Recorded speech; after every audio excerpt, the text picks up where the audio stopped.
changed.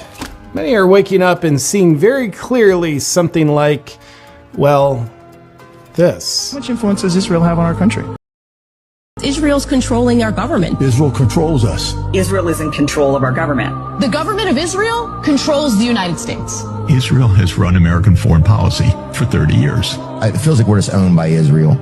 We just never knew it. Is the United States government now just taking edicts and orders from Israel? Israel first. Israel first. Israel first. This really is an Israel first administration. Now, if you don't see that yet, I apologize for being so anti-Semitic. But back to reality for the adults in the room. Once people have woken up to what you just saw, many of them have been realizing this. I do have a lot of uncomfort about America's relationship with Israel, the Israeli political leaders. That's what I mean. I believe that group it just feels like a satanic regime. It feels like they just want to cause pain.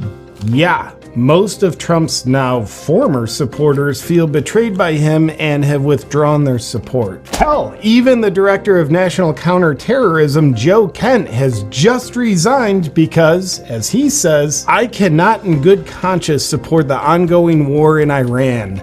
Iran posed no imminent threat to our nation, and it is clear that we started this war due to pressure from Israel and its powerful American lobby. Yikes!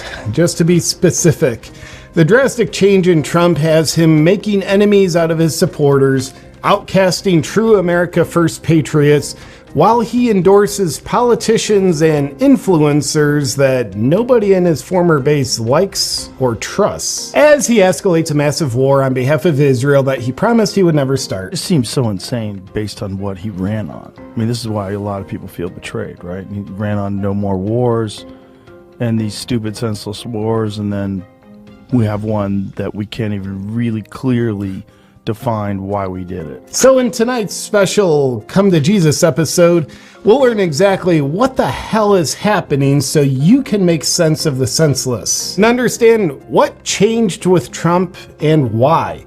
Is the government of Israel truly evil, or are they God's chosen people? And how does Charlie Kirk and the current TPUSA tie into this along with Epstein? The answers might surprise you, but they'll also definitely frighten you. The betrayal of America first. Let's start here with, well, what you could call treason. There are a bunch of people in the U.S. government who do not put the United States before the interests of Israel, period. And you saw that very clearly with Mike Huckabee. We interviewed him last week, and there was no sense at all that he represents the United States or has any interest in what happens to the United States. As Trump campaigned on America first, and now his support base has very much imploded, as his actions are very much Israel first, we see he's not the only one in the U.S. government that serves the Israel flag. And, probably just because it's good for business, Trump has also viciously turned on anyone that doesn't toe the Israel first line. And if you haven't been paying attention, there are in fact one of two qualifications that a person has to meet for Trump to turn on them. Number one, call for justice and transparency with the Epstein files. Number two, choose America's interest over Israel's. By the way, many believe transparency with the Epstein files is compromising Israel's interests, so the two might be one and the same. For example, beloved people that Trump has suddenly blackballed over this are people like Thomas Massie, whom everybody loves, Megyn Kelly, Marjorie Taylor Greene, Candace Owens, and Tucker Carlson, amongst others. In fact, dear Tucker has been so critical about the Israeli government that the CIA has now been spying on him and is rumored to be preparing a criminal referral. Silence him, that kind of thing, because he's saying words about Israel's government that seem very inconveniently true. Don't assassinate me. But the plot thickens because free speech from Americans is such a threat to the Israeli agenda that the Israeli government warns about these two American citizens. I look at the West, our greatest ally, and I see a new enemy rising from within. I am speaking of a poison being sold to the American people as patriotism. I'm speaking of the intellectual vandalism of Tucker Carlson and Candace Owens. Enemies they are.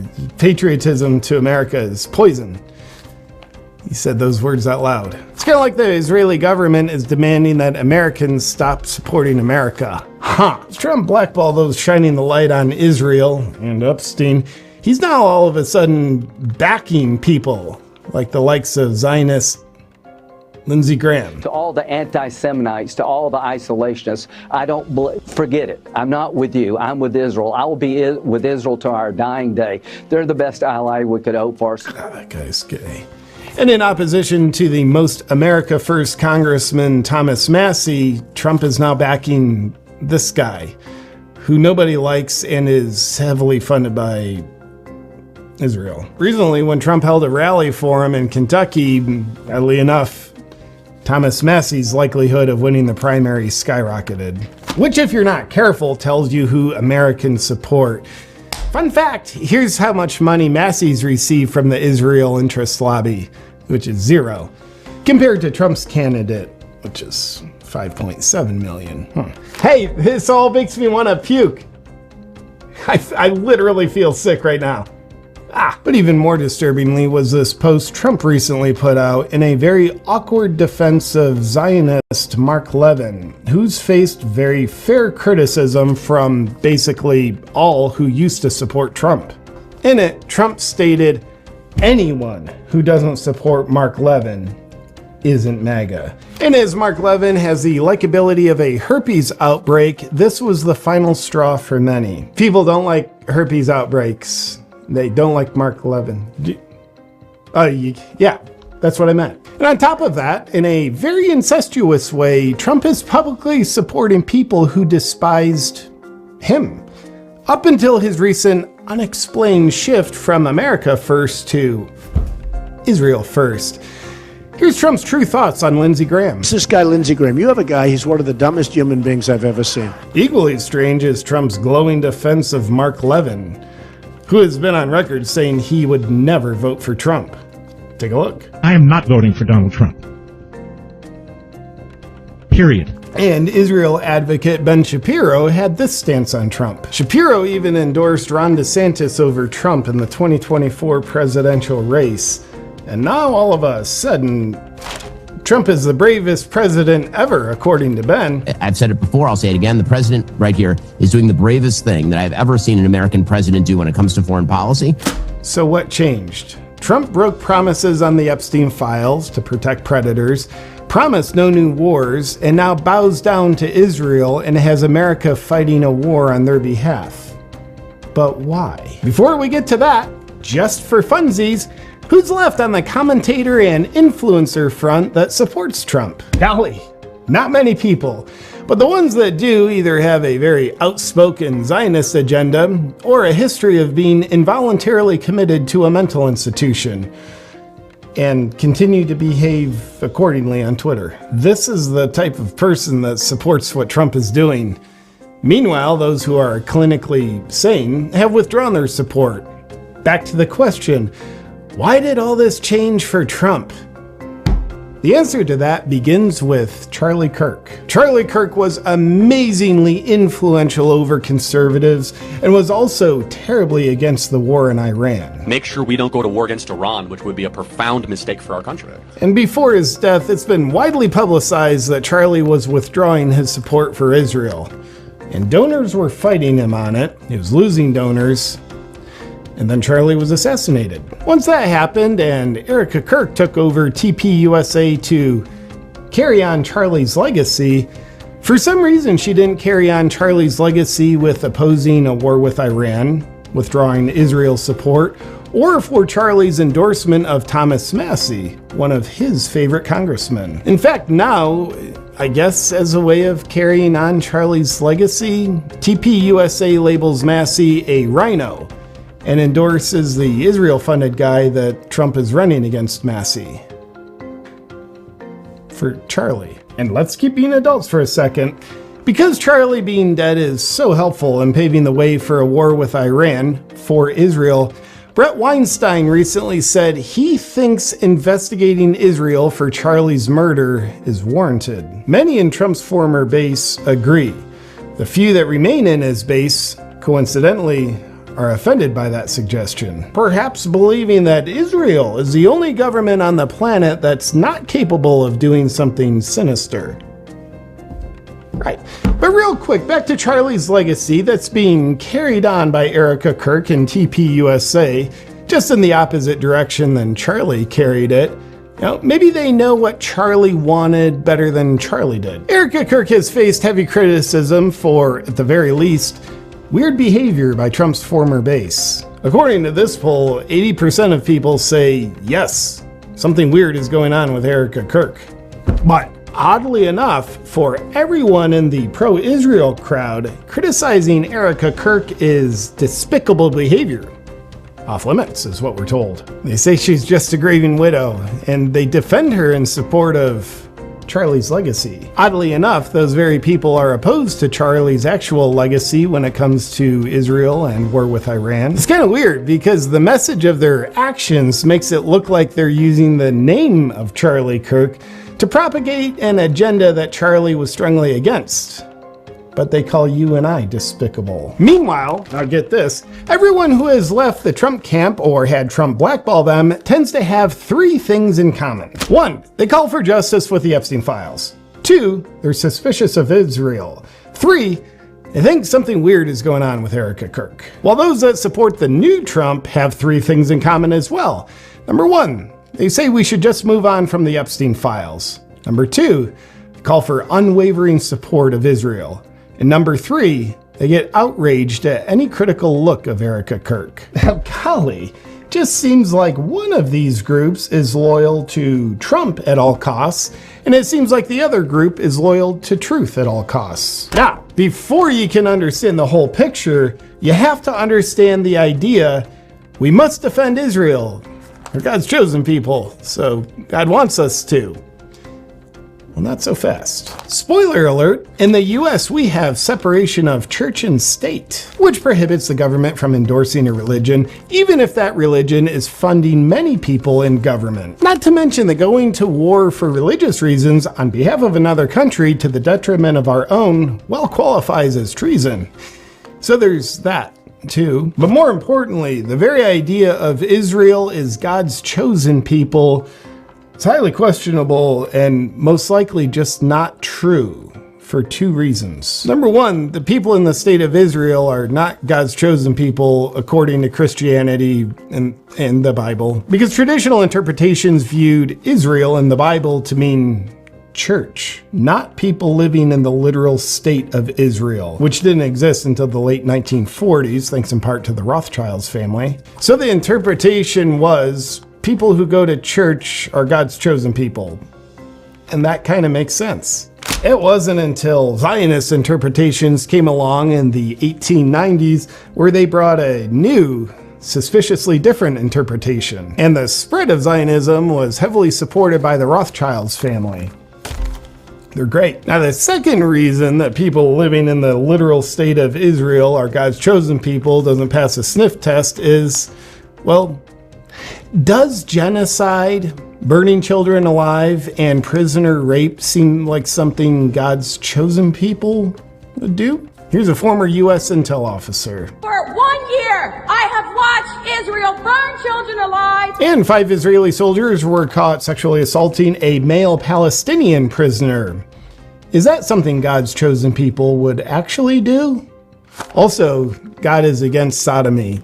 They did that. By the way, if you're sitting there going like, this isn't a look at citizens of Israel, this is a look at the Israeli government. Now here's Charlie Kirk.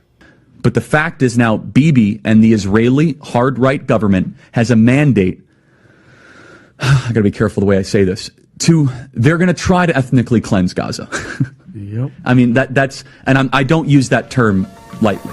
And here's Charlie talking about October 7th and the Israeli government. But I think some questions need to be asked. Was there a stand-down order? Was there a stand-down order? Now, you can believe that's all things God's chosen people would do, because people in the Epstein files who are still in positions of power in our government tell you that's what God's chosen people would do. Or you can apply common sense and maybe even consider how we might currently be in the fiercest psyop the world has ever known. This just in! Here's how to tell when you're in a psyop. According to behavioral expert Chase Hughes, there's 3 characteristics to look for to tell if you're in a psyop. And you have to spot the characteristics because they never tell you, this is a psyop. Obviously, because then it wouldn't work. The 3 characteristics that tell you when you are in a psyop are, number 1, there's a silencing mechanism. Number 2, there's a strong narrative. And number 3, they create tribalism. Let's break it down, because this is fun. Number 1, the silencing mechanism is a means to silence opposing ideas, aka the truth. Truth needs to be censored because psyops are never on the side of truth. Because truth doesn't need a psyop. Truth is self-evident and therefore strong enough to stand on its own 2 legs. So for example, a silencing mechanism could look like abolishing the First Amendment rights of Americans to silence anti-Israel sentiment. Like that. 20 years imprisonment for Americans participating in boycotts of Israel. It can also look like silencing through intimidation. So that's also what the Twitter of one of God's chosen people happens to look like, apparently. Number 2, the strong narrative component of a psyop. That phrase is repeated obnoxiously often, usually in defiance to reality and your common sense. An example of how that can sound is maybe like, Israel is our greatest ally. How?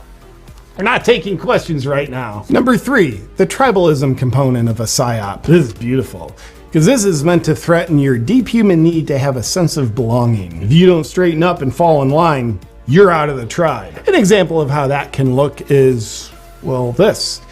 Those who speak ill of Mark will quickly fall by the wayside. They are not MAGA.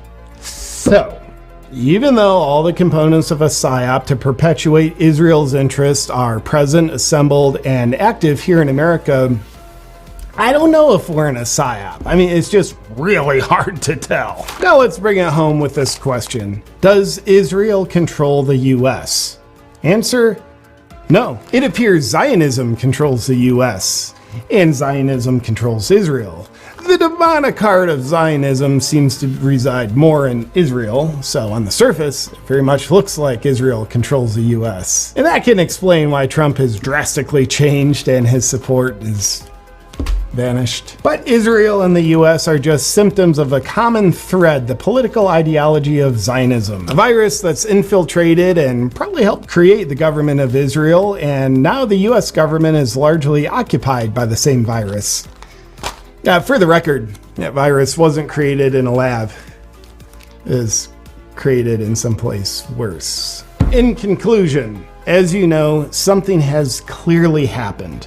Something has clearly changed, and it probably wasn't you. It was the people that you supported and what controls and influences them. That's what's changed. Once upon a time, it seemed as though what controlled Trump was the will of we the people. He now seems to be acting in service to something very different. And when things get crazy, even satanic, you're told that you're the problem if you speak up. Don't fall for it. You're not the problem because you didn't change. If you see the dramatic change, the time to speak up is now. And I believe that if we don't speak up now, that our children won't have the chance to speak up. Have a good night, and I appreciate you watching. Jason, give me my bulletproof vest. I'm going for a walk. Here's a fact for you. The more life breaks you down, the faster you age. Whether that breakdown is from stress, or you're pushing yourself, working out, or just trying to keep up with your daily activities, you have to recover. And one of my absolute favorite recovery regeneration tools is the Bond Charge Infrared PEMF mat. The benefits I love the most are pain reduction, enhanced healing and recovery, improved sleep, cellular energy production, as well as reduced inflammation. PEMF, or pulsed electromagnetic frequency, helps recharge your cells so your body can repair itself more efficiently. And no one does it better or more affordably than Bond Charge. charge. Another of my favorite recovery tools is infrared saunas, and Bond Charge's infrared sauna blanket is my choice of how I get it done. I love this because unlike other sauna systems, it doesn't take up a ton of space in my house. I just roll it out when I want to use it, put away when I'm done, and it also doesn't cost $30,000. I love it because it boosts my metabolism, detoxes my body, helps me relax. And also, I always have the Finnish study in mind that proves regular sauna use can reduce all-cause mortality by 40%. I like life. Get your Bond Charge infrared PEMF mat and infrared sauna blanket at bondcharge.com/JP. And while you're there, use the discount code JP for 15% off. Enjoy.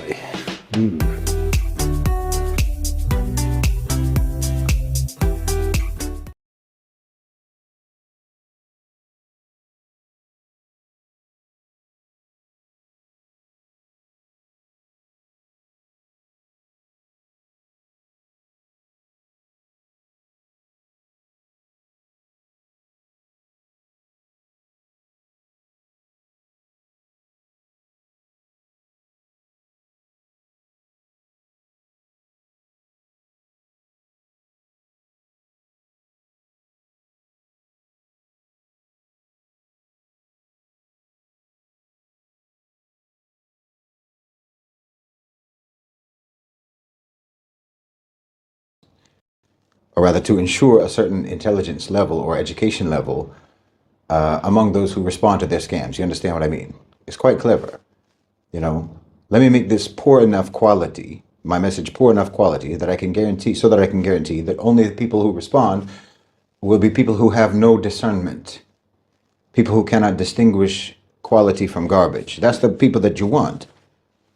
So they deliberately try to make the language flawed and foolish in those emails on purpose, because they're looking for a particular type of person. They're looking for a particular type of mind that's more likely to fall for the scam. That's a tactic. It's a tactic. It's not a mistake. Well, in my opinion, the same thing is true, really, about a lot of what you're seeing now from the U.S. government and from mainstream media. On any given issue, it doesn't matter. The buffoonery isn't accidental, in my opinion. You know, the over-the-top rhetoric, the really flamboyant stupidity of their statements and their actions, the utterly unbelievable messaging. So see, if you perceive all of that, everything that I'm talking about, if you perceive all of that, I mean, if you're looking at all of that, that stuff coming out of Washington and you see it as buffoonery and you see it as unbelievable stupidity, then that just means that you're not the intended target of the messaging. They're filtering you out. The government and the mainstream are no longer looking for support from the wider population. You understand? They're not looking for support from intelligent people. The messaging of the political leadership and the mainstream media is now niche. That tells you a lot. It's niche. You know, the aggressive unseriousness of their rhetoric and their actions. It's a loyalty test. That's what it is. They recognize that fewer and fewer intelligent people are buying the official U.S. narrative, the official Western narrative. So they're not even bothering now to try to reach them. They're not trying to reach intelligent people. This is massive. This is a massive change. The idiocy of the rhetoric and the cartoonishness of their ideological appeals is a deliberate filtering mechanism. You understand? We don't even expect intelligent people or moral people to buy the American narrative anymore. This is what they're saying. Patriotism, nationalism, capitalism, democracy, and whatnot. We're conceding that all of these messages can only possibly resonate with the absolute dregs of society. So if that's not you, keep scrolling. This is the message. I mean, think about what that means. They're not even trying now to persuade the population. They're not trying to persuade them. They're sorting them. I mean, think it through. You try to persuade, or a state or a power structure tries to persuade, when they're trying to, or when they're interested in establishing their or cementing their legitimacy with the public. So when they stop trying to persuade you, then you are no longer a part of the equation of their legitimacy. That's why the messaging is so theatrical. That's why it's so ridiculous. That's why it's so absurdly and aggressively infantile. It's not for the person who reads or researches or compares or even someone who remembers yesterday. anyone who has a moral spine to one degree or another, anyone who still feels embarrassed when they see a grown man lying poorly in public.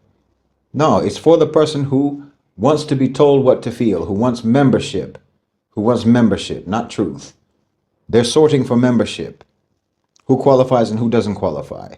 And the main criteria for qualifying for membership is that you should have the brain and the backbone of a slug or a worm. As for the rest of you, you're not eligible for membership. You're eligible for culling, for marginalization, for detention, for deportation. You understand? They don't say stupid things and do stupid things because they are stupid. It's because they're building a stupid club.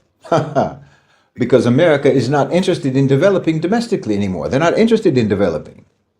I've been telling you for a long time that your so-called civilization, your so-called culture, your country has betrayed you and betrayed you badly. And now you see it. Now you can see it. If you're looking closely, you can see it. Your government and your power structure has unambiguously chosen which type of citizens they like and which type of citizens they do not like. They like the ones who will drink the Kool-Aid that they give them even when they know that that Kool-Aid is blood. And they'll drink it and ask for a refill. Those are the ones they want. The ones who are willing to walk in an orderly line all the way, straight into the slaughterhouse if their masters tell them to do it. You need to understand, if you're not like that, if you're not a fool like that, if you're not a slave like that, if you're not hateful and bigoted and hypocritical and a worshiper of power like that, then that just means that you fell through the cracks. You're an anomaly. You're a glitch. You're a failure of the system, because that is what the system is designed to produce. Not people like you. People like you are an anomaly. And you know this because the ones who built the system and who run the system right now, like I say, they're turning all their attention and all their focus and they're pinning their legitimacy on those types of people. And in so doing, they're telling you that your type of people is superfluous. You don't belong. You don't count. They don't need you and they don't want you. I mean, don't you remember those old ads, those old commercials for the military, for the army, showing some jarhead grunt taking orders, crawling on his belly in the training, under barbed wire or whatever, shooting his rifle at whatever they told him to shoot his rifle at, running head first to become cannon fodder. That was the image that they showed you. What did they tell you about that image that they showed you? About that automaton of a human being, a robot of a human being. What'd they say? Be all that you can be. Isn't that what they said? Join the army, be all that you can be. This is the best you can be. This is the most you can be. This is all you can be. Isn't that what they said? Right or wrong? But you didn't get the message. What the message was disposable. Be all you can be, which is disposable. Disposable, proudly disposable, for the interests of power, for the interests of those people who are at the top, who are the ones who set the ceiling of what you can be, who determine for you what all you can be is. So you can't say they didn't tell you. You can't say that they didn't tell you what they intended for you. It was just, you didn't understand the assignment. I mean, you could sort of take a hint about the way things were going, the mentality that's at play, if you look at the red pill movement, all the childish discourse around masculinity online and so on. How they talk about how a man is supposed to have authority. The man is supposed to have authority, and that in order for his authority to work, well, the woman has to be obedient. That's the basis of his authority, right? Her obedience is basically what gives him his authority, not his virtues, not his own virtues, not his own qualifications, not his own wisdom, not his own care and his sense of judgment and his sense of responsibility and so forth. No, his authority, according to them, doesn't have to be earned. It just has to be respected and followed by default, no matter what kind of a man he is. Well, that's the same here. That's what we're talking about here. We're talking about a power structure that does not believe anymore, if they ever did, in the idea of legitimacy being earned through approval by the public that's based upon their own performance. We're talking about a power structure that says, obey me no matter what. That's all. Just obey me no matter what.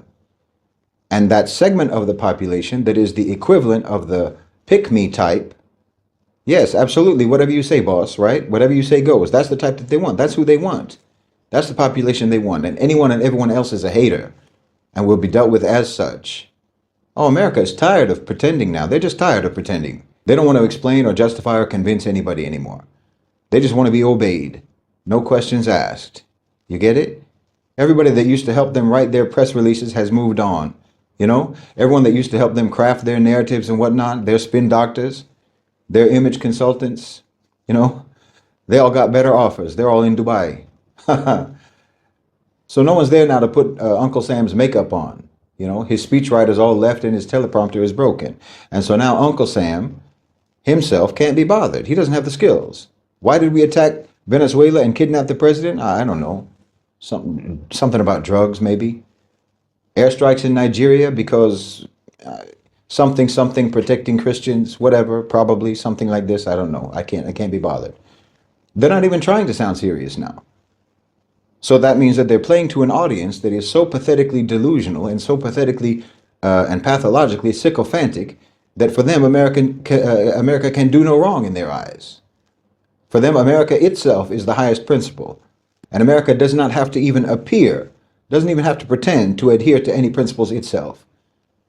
I'm telling you, this is a country that is spiraling into oblivion. If America was a celebrity, you'd be on a countdown for waiting for their inevitable drug overdose or car crash or suicide.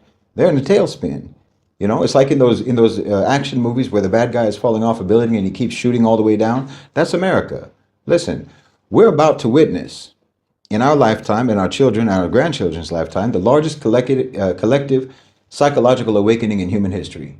Literally billions of people across continents and across, as I say, across generations are going to be looking back at the 20th century and the early 21st century and asking themselves, how did we ever believe them? How did we ever let it come to this? How did we ever let this happen? The world has been in an abusive relationship with the West.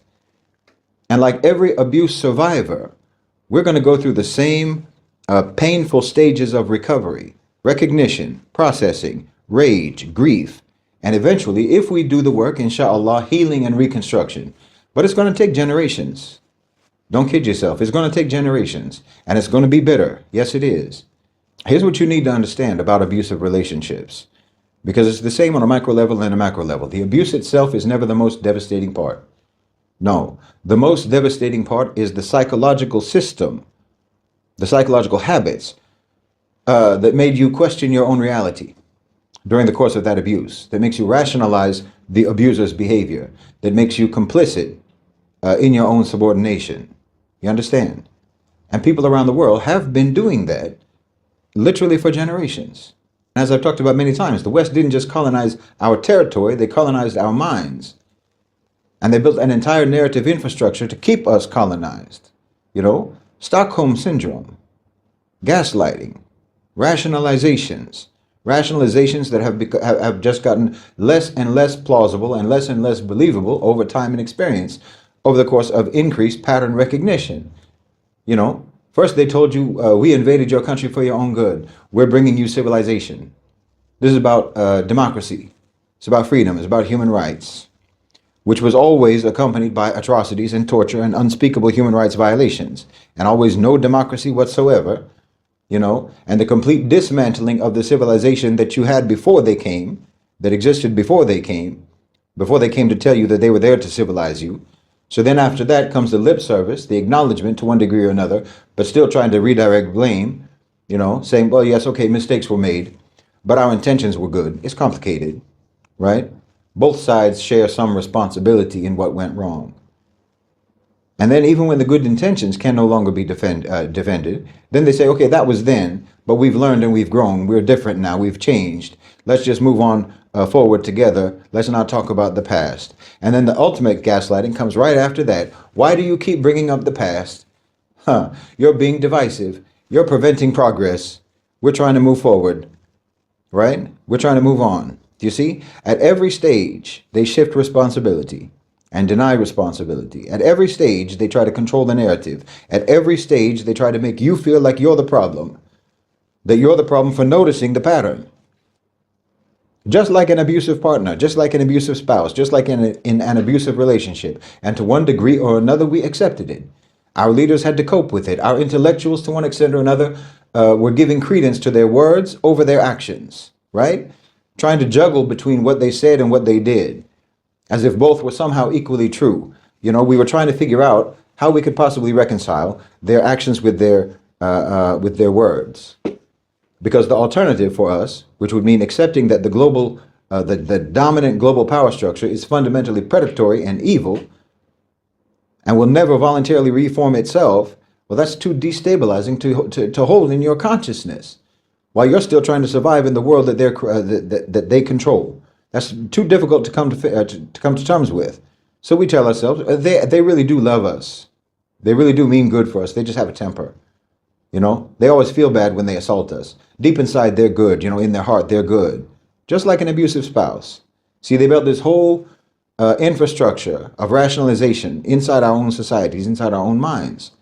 Our universities taught us that development means following Western models. That's what they taught. That's what they still teach until today. Economics departments treated neoliberalism like it's a science, not a psychopathic ideology. It's an ideology. International relations programs in our countries presented Western models of sovereignty, state, nation state, and so forth as universal truth instead of something very peculiar to European history. It's got nothing to do with us. And they made us think in their language. You know, they made English the language of academic and career advancement. That if you don't know English, you're not going anywhere. And with the language came the thinking, came the perspectives, came the worldview, came the definitions, came the paradigms. Western categories became the framework of our own thought. You know, democracy, freedom, international community, human rights, on and on. Every single one of these terms, the West monopolized its meaning for themselves, according to themselves, claiming they were universal truths, truisms. They treat their opinions as laws of nature, and you internalized it. We internalized it to one degree or another. We looked to Paris, to London, and to New York as markers of civilization. We saw Western education as the gold standard, which is really a joke. We developed contempt for our own systems of knowledge, our own languages, our own ways of organizing society. Like I said, this is just like an abusive spouse or an abusive partner who cuts you off from all your loved ones, cuts you off from your lineage, cuts you off from your culture and your community and from your own memories, so that they can lock you in their world, in their closed, insulated world, because their behavior can only be normalized or rationalized in their world. Like I've said before, it's like a cult. The West and America is like a cult. And many global South countries developed Stockholm Syndrome at a civilizational level. That's what we call psychological colonization. They didn't need to occupy us militarily. We occupied ourselves on their behalf, right? But something is breaking right now, in real time. Something is breaking. All of the rationalizations are collapsing, like I say, under the weight of pattern recognition. You know, for example, Ukraine versus Palestine. The same Western powers, the same rhetoric about international law, but the exact opposite response. And you can't unsee it once you've seen it. And if you're young enough, you don't automatically see it through the filter of lifelong indoctrination. You see it for what it is.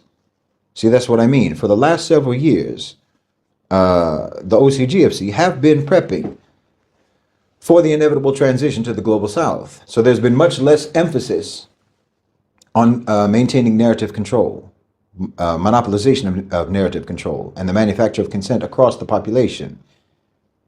And the availability of user-generated content online has changed a lot. The narrative monopoly fell apart completely, and they're not even bothered to try to restore it, really. So you have fewer and fewer people who were actually raised on any sort of disciplined propaganda frameworks. And this is where the bewilderment is going to start setting in. You know, this is what I was talking about in the beginning. The bewilderment of how any of this was allowed to happen. People are looking at it now and they're asking that question because unindoctrinated eyes will look at history and instantly recognize that we're not talking about a series of unfortunate accidents, errors. No, it's systematic. This is a pattern. This is who they are. This is what they are. What the world has experienced from the West was abuse. Yes, our perceptions of that, our perception of that pattern is accurate. Our feelings of violation are justified. And all of the rationalizations that we constructed to try to maintain the peace in that relationship, those were all just survival mechanisms. They were just coping strategies. It was a desperate denial about an even more desperate reality. We're not primitive. We're not backward. No, they systematically dismantled our superior knowledge systems, and then they taught us to be ashamed of what they destroyed, right? They taught us to be ashamed of what they destroyed and to idolize what they taught us. The problem was never us. The problem was never our civilization. The problem was never our inability to modernize. No. The problem was that they built a global system that was designed to extract from us, and then they convinced us that our poverty was our own fault. Understand? Let me say that again. They stole from you, and then they tried to convince you that you were poor because of your own inadequacy, your own primitiveness. That's not failure of development. That's abuse. That's abuse, and everyone can see it now. And the abuser isn't even trying to maintain any semblance of legitimacy anymore. They're not even trying to deny it. So now comes the processing. Now we have to process as countries, as nations, and that's going to take generations. This generation, our generation, my generation, we're coming to a state of recognition, and that state of recognition is being followed by rage. You know, we're the ones who have been doing all that juggling until now, trying to hold on to some sort of a belief in the West's words that they might have meant it, America meant it, and then trying to rationalize the persistent contradiction between their words and their actions. You know, our parents, our grandparents, they never juggled that at all. Americans, anyway, they mostly didn't. They literally never even saw a contradiction. But we've been seeing it, and we've been telling ourselves it's all maybe accidental or unintentional. America had good intentions and so forth. But now it's setting in. The reality is setting in, and it is a tumultuous psychological process. So now we're naming the abuse for what it was. And we're feeling the full weight of that betrayal, the betrayal I've been talking about. And we're oscillating between grief and anger and resentment and disappointment. And I think for the next generation after ours, the next generation, maybe the next two generations, they're going to do systematic deconstruction of all of this. And they're going to build institutions, inshallah bi'ithnillah, without Western templates. They're going to recover their indigenous systems of knowledge, and they're going to create alternative frameworks for understanding things like development, for understanding things like governance and international relations and so forth. They're going to establish economic systems that are not dependent upon Western financial architecture and all of their theories and so forth. And then I think the third or the fourth generation, they're going to really achieve indigenous reconstruction. They're going to operate from recovered epistemological frameworks that are unique to them. They'll teach history from non-Western perspectives as the default. That's going to be the default. They'll have sufficient distance by then, 2 or 3 generations from now, to actually study Western so-called civilization as the peculiar historical phenomenon that it was.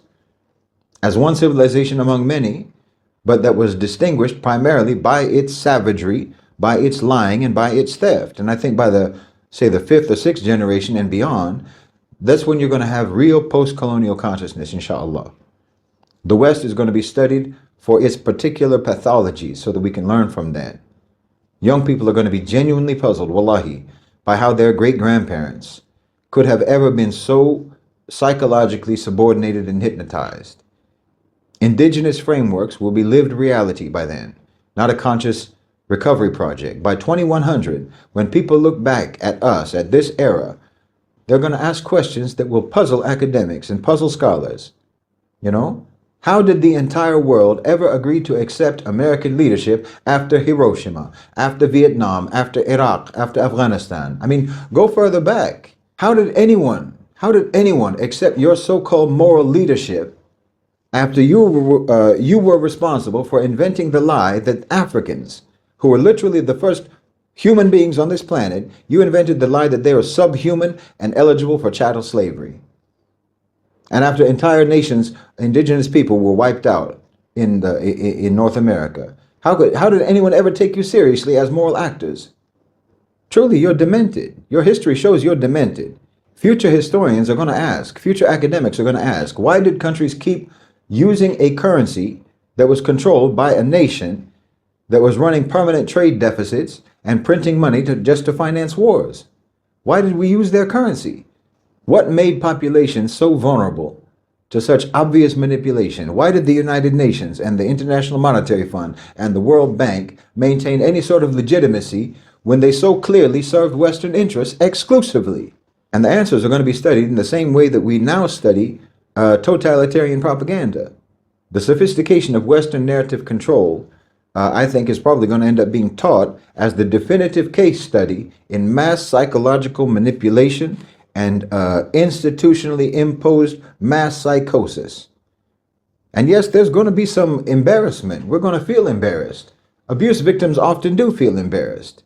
It's going to be multifaceted and multi-generational embarrassment, political embarrassment. How did our leaders ever agree to sign agreements and deals that were so obviously against their own interests and the interests of their own people? You know? And how did the most resource-rich countries on earth become the poorest? How does this happen? Why did our universities ever teach their theories as universal truths? You know? How do we let them define the categories of our own thinking? You know, especially when their own actions demonstrated that they themselves flagrantly disbelieved in their own declared theories and their own declared principles. Why were we teaching it like we were supposed to believe it when they don't even believe it and they came up with it? Why did we see their culture as sophisticated and see our culture as limited or provincial or even backwards? Why did we structure our economies to supply them with raw minerals, raw materials and resources? Why did we accept to provide cheap labor to a purely exploitative economy, an economic model? Why do we keep them afloat like that? And the deepest embarrassment that maybe is going to take the longest to process is the psychological embarrassment. How did we ever convince ourselves that they meant a single word that they ever said? How did we keep believing despite pattern after pattern after pattern proving otherwise?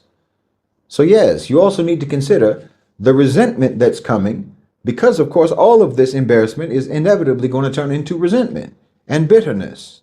Why would it not? Not just about what they did, but also about what was stolen in terms of our time and our possibility and our human potential. That's what they stole from us. Not just our immediate material resources. Honestly, never in human history has there ever been a so-called civilization, a so-called culture, a so-called nation that was more unworthy of leadership and more unworthy of authority than the West, and than America specifically. There's no one more unworthy. The entirety of your history as a global power has amounted to nothing but a stoppage of human development. Wallahi, intellectual development and moral development, cultural development, refinement. Truly, humanity has been on pause ever since you rose to power. Nothing has been accomplished. You are obsessed with extreme violence, demonic perversion, wanton destruction, humiliating domination. These are the hallmarks of your so-called civilization. Your contribution to mankind has been nothing but a wound. Do you understand? Your era of global power is something that the world is going to have to recover from, heal from, not something that anyone on earth is going to remember fondly. You're something that the people of the world have had to endure, that they've had to survive, not that they've been enriched by or empowered by or improved by. No, you're something that we have survived. Every population in the world is going to contemplate all of the alternative histories that they could have had it not been for you. What we could have built if we weren't constantly being undermined, if we weren't constantly being invaded and sanctioned and structurally adjusted by Western savages. Wallahi. Just think about all of the scientists that we could have produced and who would have flourished, all of the political systems that could have evolved organically from our societies, all the economic models that might have worked if we'd ever had an opportunity to try them, the incalculable resources that we wasted to try to meet your demands just so that we could secure some modicum of safety from your violence. All the reforms that we implemented because somehow we still thought that you were smart and we still thought that you genuinely wanted to give us good advice. So we followed all of your structural adjustment reforms, but they only made us more vulnerable to extraction by you. All the good faith negotiations that we stupidly engaged in that were never once reciprocated, and all the stolen generations, all the intellectuals that were trained to think in your warped frameworks, who never developed their own frameworks, all the leaders that were oriented toward Western approval and who never served their people, all of the populations that were convinced that they were the problem, that they and their ancestors were the problem, not your vicious oppression and exploitation that was the real sole cause of their misery, and you made them think it was them. Oh, the resentment is going to be deep because it combines the violation itself with the recognition of how much we gave up to try to appease an abuser who was never going to change, who was never going to reciprocate. This should have never been allowed to happen. Wallahi, you are objectively monstrous. And for Muslims, for us, the reckoning has an additional dimension to it. And it makes it particularly bitter and even more profound for us because we were explicitly warned. In the Quran, Allah subhanahu wa ta'ala told us that they will never be pleased with you until you abandon your religion. So we've known about you for a long time. We knew about you all along. We have a superior civilization. We have a superior system of knowledge. We have a superior way of organizing society. We have a superior way of organizing society that worked beautifully for centuries. And they systematically attacked it. They carved up our territories. They suppressed our scholars. And then they taught us to see all of this destruction as our own failure instead of being caused by their violence. They made us think that it was caused by our own failure. They waged psychological warfare on us specifically. They tried to make us ashamed of our own civilization that was better than theirs. They made us internalize the idea that we're backwards. You know, they made us accept that so-called modernity meant westernization, that progress meant secularization, that development meant abandoning our own frameworks, telling us that secularism and modernity and westernization, these were the only ways that you could ever be truly moral and enlightened and advanced, and that being Muslim fundamentally contradicted morality, fundamentally contradicted enlightenment and human rights and so forth. That's what they taught us. They're still saying it now. They made westernization the definition of everything that's good and wonderful and everything that anyone should ever want to be, and implicitly and explicitly told us that Islam is the opposite. Literally doing relentlessly exactly what Allah subhanahu wa ta'ala told us they would do. Try to turn us away from our religion by hook or by crook. They terrorized us in country after country. And in every country, they labeled us as the terrorists. Do you understand? And all through this time, we already had the analytical frameworks for understanding Western behavior perfectly. Our religious tradition already contained every tool that we would ever need. But we were taught to ignore those tools in favor of their so-called objectivity. We abandoned our own, many of us, our own epistemology to adopt their epistemology.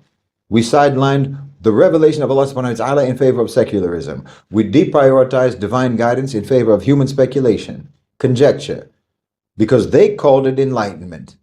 So we thought that if they would ever possibly accept us as enlightened like them, if we try to act like them, then maybe they would stop killing us. This is why we talk about epistemological sovereignty, because this is the irreducible prerequisite to our liberation, to the liberation of all people. Every field of knowledge needs to be reconstructed. In our countries, it needs to be reconstructed from Islamic foundations exclusively, from indigenous foundations exclusively, from non-Western foundations exclusively. And our financial systems need to be independent from their currencies, independent from all of their institutions, and our trade frameworks need to be based on mutual benefit rather than structural subordination of any party. And our development models won't require their capital or their approval. That's what escape looks like, true escape. And psychological sovereignty, like I said, we want to have populations that are comfortable with our own civilizational frameworks, that are not seeking any form of Western validation and who do not validate the West, that no longer internalize any Western contempt for non-Western ways of organizing society, which is what many of us have done. We know better, and we have always known better how to run a society. We did it longer and we did it better than anyone else. This is the work that we have ahead of us. It is, as I say, generational work. This is what decolonization actually means. And I'll talk about this again, because bearing witness, this is why bearing witness matters. You know, this is why honest analysis matters.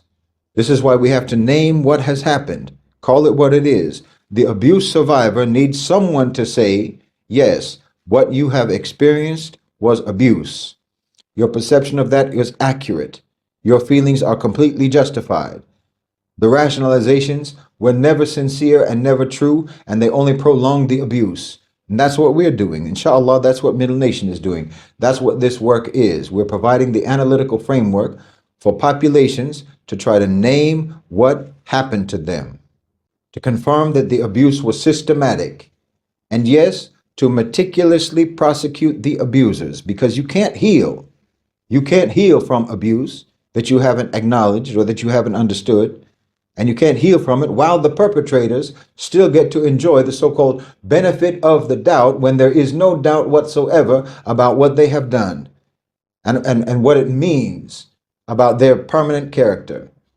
You can't build genuine sovereignty if you're still seeking the approval of the ones who have never done anything towards you except to sabotage you and to oppress you and to dehumanize you. You can't recover your civilizational confidence while you're still accepting or adhering to their frameworks, when their frameworks define your civilization and you yourself as inferior. No, you have to reject all of that. And when this awakening spreads around the world, when it becomes truly and genuinely global, then the West is going to face something that they have never experienced: genuine isolation. Now, you know, I've talked about how the U.S. is actively pursuing their own isolation. They're isolationist, and how America and Europe are both being isolated. But I'm not talking about that. I'm talking about something more than that. Not just isolation. I'm talking about global psychological rejection and contempt. Yes. Because you will truly be seen as what you are, what you have been, what you never stop being, and what you always will be. Because wallahi, there is no people. I've never heard of a people. I've never read about a people. I don't think there's any people on the face of the earth or in human history who is so aggressively opposed to civilizing. No people on earth more committed to remaining primitive and savage. No people on earth that's more hostile to improvement, more hostile to refinement, more hostile to becoming better human beings.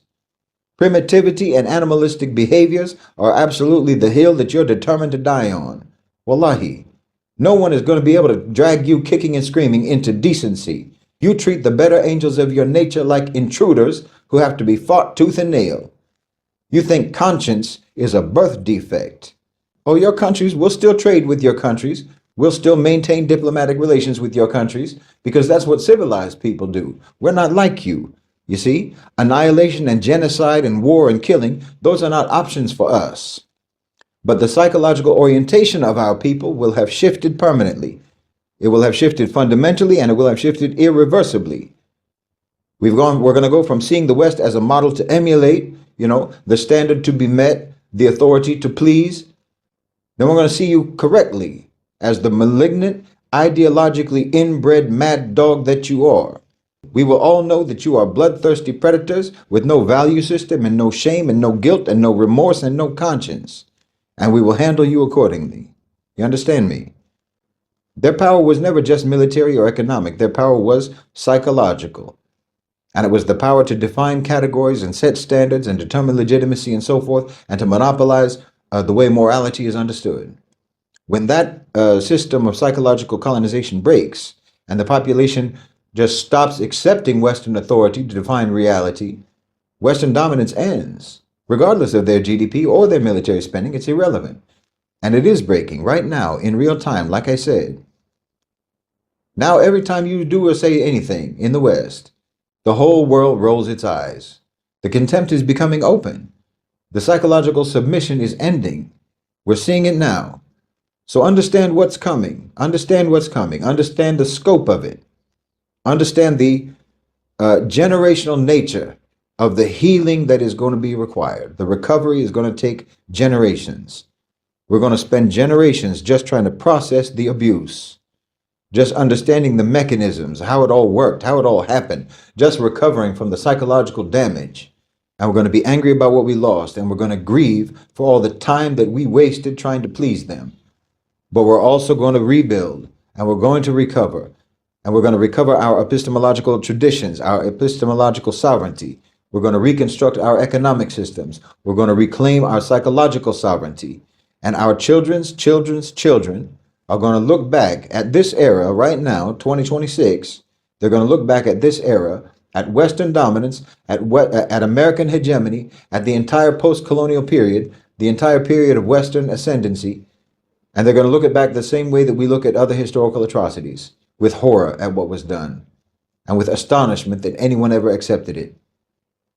They're going to study all of the mechanisms of mass psychosis and mass manipulation that was pioneered by the West.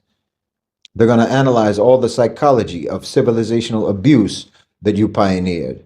They're going to write dissertations on how the colonized mind rationalized its own subordination.